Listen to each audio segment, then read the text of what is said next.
सागर का ये किसान आजकल चर्चा में है। किसान का नाम है आकाश चौरसिया और ये कपूरिया गांव में जैविक खेती करते हैं। लेकिन इन्होंने खेती की जो तकनीक अपनाई है वो काफी हैरान करने वाली है। आकाश चौरसिया अपने 12 एकड़ खेतों में म्यूजिक थेरेपी का इस्तेमाल करते हैं। आकाश की माने तो इससे उनकी फसलों का उत्पादन बढ़ गया है और लागत कम हो गई है। जो फसलों में इम्प्रूवमेंट देखने को मिला, उसमें बीमारियां कम लगी, ग्रोथ समय पे हुई, कम खाद डालने पे भी अच्छी पैदावार हुई और लगभग उत्पादन है तो हर फसल में कम से कम मिनिमम 20% का और अधिकतम 30% तक के उत्पादन में हमें हर फसल में वृद्धि मिली।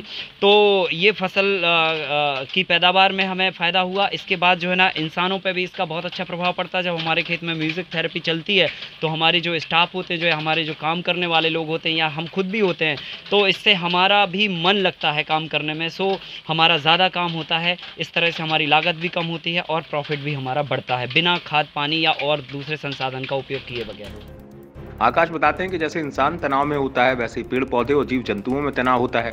तनाव को दूर करने के लिए अलग अलग प्रकार के साउंड उनको देते हैं, जैसे गायत्री मंत्र, भंवरे की गुनगुनाहट का साउंड अलग अलग वक्त पर देते हैं।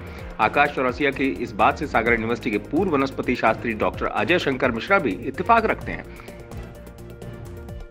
विश्व में पौधे सेंसिटिव है, इनका ये ग्रहण करते हैं सूचनाओं को। इसकी खोज की थी जेसी बसु साहब ने 1902 में।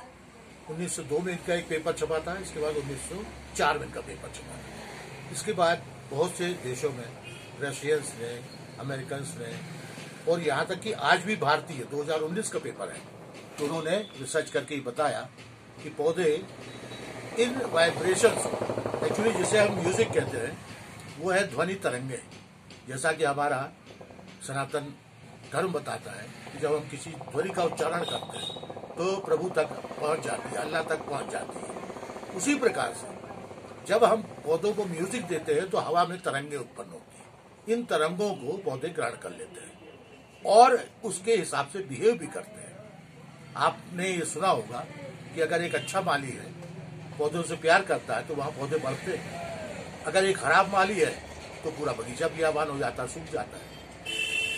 इसको आकाश चौरसिया ने जो किया है काम, वह पहले से ही प्रतिपादित सिद्धांतों पर ही है। इसमें कहीं कोई गलती नहीं है। और विश्व में जो रिसर्च हुई है उसने ये भी बताया कि क्लासिकल म्यूजिक ज्यादा पसंद आता है और यदि हम उनको रॉक म्यूजिक सुनाएं लगातार तो कुछ दिन में पौधे सूख जाते हैं, खत्म हो जाते हैं।